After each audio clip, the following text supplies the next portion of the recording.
আউযুবিল্লাহি মিনাশ শাইতানির রাজিম। বিসমিল্লাহির রহমানির রহিম। ইসলামের ইতিহাসে অলৌকিক ও ঈমান উদ্দীপক একটি ঘটনা হিসেবে হযরত জাবের ইবনে আবদুল্লাহ রাদিয়াল্লাহু আনহু এর দুই সন্তানের মুজিজার কথা বর্ণিত রয়েছে। রাসূল সাল্লাল্লাহু আলাইহি সাল্লাম এর প্রতি ভালোবাসার এক চরম পরীক্ষার মুহূর্তে আল্লাহ তাআলা এই অলৌকিক ঘটনাটি ঘটিয়েছিলেন। আপনার অনুরোধ অনুযায়ী পুরো ঘটনাটি নিচে গল্প আকারে সহজভাবে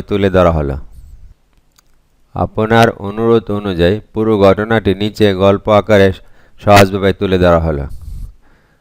মেহমানদারির প্রস্তুতি ও অনাকাঙ্ক্ষিত দুর্ঘটনা। খন্দকের যুদ্ধের সময়কার কথা। মুসলমানরা তখন ভীষণ ক্ষুধার্ত ও ক্লান্ত অবস্থায় পরিখা খনন করছিলেন। রাসূলুল্লাহ সাল্লাল্লাহু আলাইহি সাল্লামের ক্ষুধার্ত চেহারার দিকে তাকিয়ে হযরত জাবের রাদিয়াল্লাহু আনহু এর মন কেঁদে উঠল। তিনি অত্যন্ত গোপনে বাড়ি গিয়ে তার স্ত্রীকে বললেন, ঘরে কি কোনো খাবার আছে? আল্লাহর রাসূল সাল্লাল্লাহু আলাইহি সাল্লামকে ভীষণ ক্ষুধার্ত দেখলাম। স্ত্রী জানালেন, ঘরে সামান্য কিছু জব এবং একটি ছোট বকরির ছানা আছে। হযরত জাবের রাদিয়াল্লাহু আনহু বকরির ছানাটি জবাহ করলেন এবং তার স্ত্রী জব পিষে আটা তৈরি করলেন। ঠিক এই সময় পর্দার আড়ালে ঘটে গেল এক হৃদয়বিদারক দুর্ঘটনা। হযরত জাবের রাদিয়াল্লাহু আনহু যখন বকরির ছানাটি জবেহ করছিলেন, তখন তার দুই ছোট ছেলে দূর থেকে তা দেখছিল। বাবা জবেহ শেষ করে বাইরে চলে যাওয়ার পর বড় ভাই ছোট ভাইকে খেলার ছলে বলল, এসো, বাবা যেভাবে বকরির ছানাটি জবেহ করেছেন আমি তোমাকে সেভাবে জবেহ করে দেখাই। ছোট ভাইটিও অবুঝের মতো রাজি হয়ে শুয়ে পড়ল, কিন্তু অসাবধানতাবশত বড় ভাইয়ের হাতের ছুরির আঘাতে ছোট ভাইটি সেখানে মারা যায়। এই দৃশ্য দেখে বড় ভাই ভয়ে ও শোকে দিশাহারা হয়ে ছাদ থেকে লাফ দেয় এবং সেও মারা যায়। মায়ের ধৈর্য নবী প্রেমের চরম পরীক্ষা। মুহূর্তের মধ্যে একটি হাসিখুশি ঘর লাশের ঘরে পরিণত হলো। কিন্তু হযরত জাবের রাদিয়াল্লাহু আনহু এর স্ত্রী ছিলেন চরম ধৈর্যশীল এক নারী। তিনি ভাবলেন, আজ তার ঘরে আল্লাহর রাসূল সাল্লাল্লাহু আলাইহি ওয়াসাল্লাম মেহমান হিসেবে আসবেন।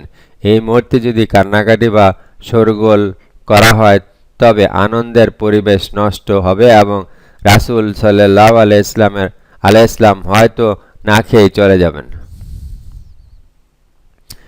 তিনি কলিজার টুকরো দুই সন্তানের লাশ ঘরের এক কোণে কাপড় দিয়ে ঢেকে রাখলেন। জাবের রাদিয়াল্লাহু আনহু যখন ঘরে ফিরলেন, স্ত্রী তখন চোখের পানি চেপে রেখে স্বাভাবিক থাকার চেষ্টা করলেন এবং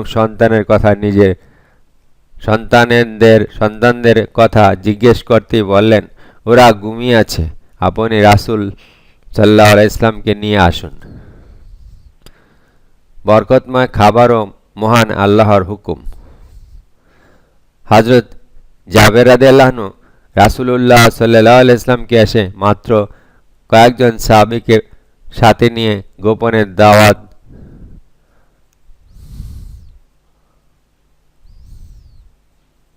খাবার খাওয়ার দাওয়াত দিলেন, কারণ খাবার ছিল খুবই সীমিত। কিন্তু আল্লাহর রাসূল সাল্লাল্লাহু আলাইহি ওয়াসাল্লাম হেসে উঠে সমস্ত পরিখা খননকারী সাহাবীদের প্রায় 1000 জন একসাথে দাওয়াত কবুল করার ঘোষণা দিলেন। রাসূল সাল্লাল্লাহু আলাইহি ওয়াসাল্লাম জাবের রাদিয়াল্লাহু আনহু এর ঘরে এসে তার মুজিজা অলৌকিক ক্ষমতা দ্বারা সেই সামান্য আটার খামির ও তরকারিতে ফুঁক দিলেন। আল্লাহর কি অসীম কুদরত! একে একে সমস্ত সাহাবী পেট পুরে খেলেন, কিন্তু পাত্রের খাবার যেমন ছিল তেমনই রয়ে গেল। খাবার শেষ হওয়ার পর রাসূল সাল্লাল্লাহু আলাইহি সাল্লাম জাবের রাদিয়াল্লাহু আনহুর স্ত্রীকে ডেকে বললেন, তোমরা ছেলেদের ডাকো, তারাও আমাদের সাথে এসে খাবার খাক।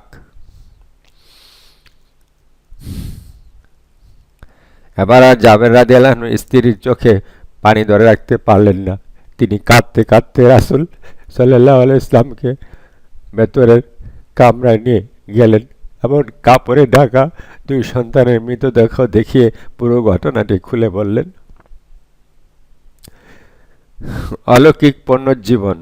এই হৃদয় বিদারক ঘটনা শুনে আল্লাহর রাসূল সাল্লাল্লাহু আলাইহি ওয়াসাল্লাম অত্যন্ত ব্যথিত হলেন। তিনি আল্লাহর দরবারে হাত তুলে পরম আকুতি নিয়ে দোয়া করলেন যেন